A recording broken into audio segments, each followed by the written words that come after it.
So there's a club in Los Angeles. When I moved to Los Angeles and I was brand new in comedy, there's a club there that it's like the best club in the country. It's called the Comedy and Magic Club. It's actually in Hermosa Beach. This club is extremely hard for a comedian to get into. The way I got into this club is a guy named George Wallace saw me when I lived in New York. He knew I was funny and clean. So when I moved to Los Angeles, he took me to the Comedy and Magic Club. Now, he couldn't get me on stage because it's way too prestigious of a club. They have to know who you are. So he got me into the green room. I'm in the green room, and suddenly, brand new in town, and I find myself in the green room with some soldiers in comedy. There's George Wallace, Gary Shanley, Jay Leno.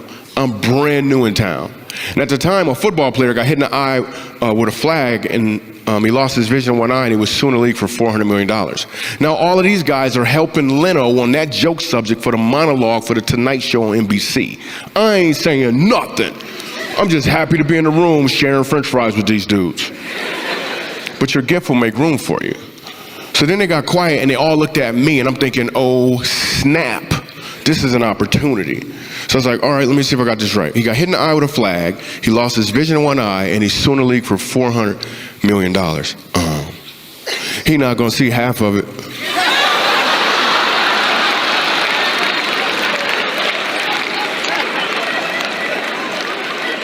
Like for real. So here's the thing, how did I get that joke that fast under that much pressure? The truth is, it wasn't as much pressure as you might think because I had been practicing since I was a child in the form of a kid who was having a hard time reading. I was practicing just like you've probably been practicing. You just didn't know you were practicing. I'm here to let you know you've been practicing. And for a lot of you guys, it's game time. It's game time. So now I'm in the club, and I'm performing there. This was probably like 7, 8 years ago. And I'm headlining at the club, and right before I get on stage, I had a change in mindset about comedy. Most of the time when a comedian gets on stage, he wants to get laughs from people. And I felt a shift take place. Instead of going up there to get laughs from people, I felt like I was supposed to give them an opportunity to laugh. I did a little prayer, and I clearly felt like I was supposed to give an opportunity to laugh. This changed everything. Because now I'm not looking to take, I'm simply looking for an opportunity to give.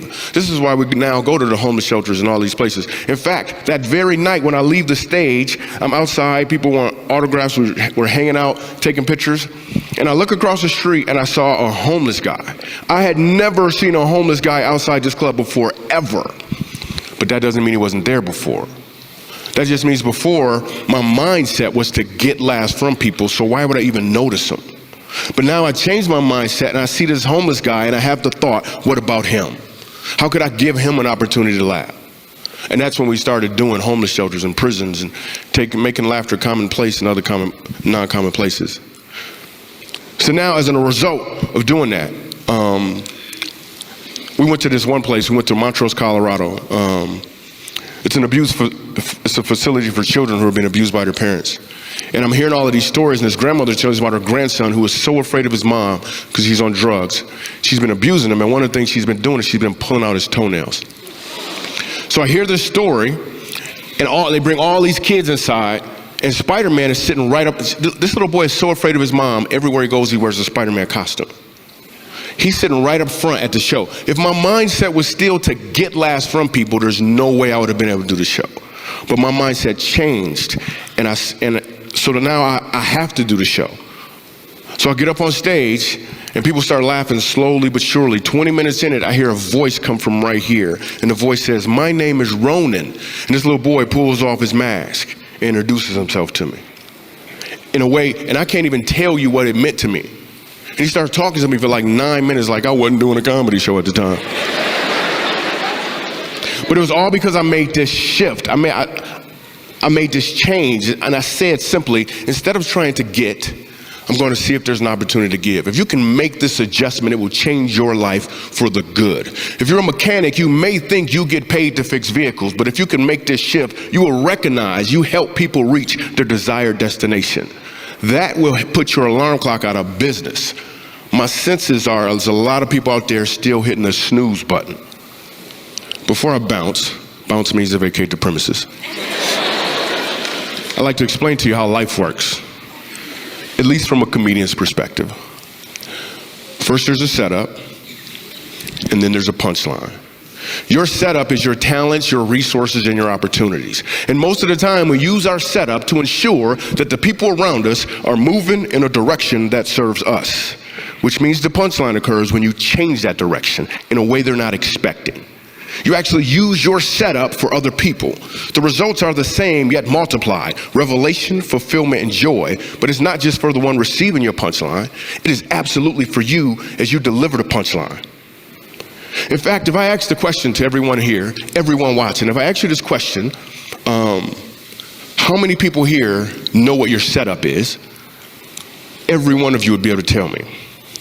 Because your setup is the fact that you have a house, a car, you've been married, you went to school. Your setup is about what you've received. But what if I ask the question, what is your punchline? Because your punchline is about what you're called to deliver. And if you only know your setup and not your punchline, you'll make the mistake of trying to add more setup. If I could just get another degree, if I could just get married, if I could just lose weight. But what you really need is to know your punchline. Again, because to know your setup and not your punchline is an uncomfortable place to live. Let me give you an example. How many people are still thinking about the story of me and the CEO on stage? The reason all you guys are still thinking about that story is because all you have is the setup. You don't have the punchline. Yet we've moved on and allowed ourselves to be entertained like there wasn't something missing. So we'll go to a comedy show or a football game or a concert, even though there's something missing. And that's just the story I told you 10 minutes ago. What about your story? You've been living it your entire life, and if all you know is the setup and not the punchline, you are living in an uncomfortable place. And please be clear, just like when I had a hard time reading as a child, your setbacks are part of your setup so you can deliver the punchline you're called to deliver. Much like a slingshot, the further you've been set back, the further you're going to reach.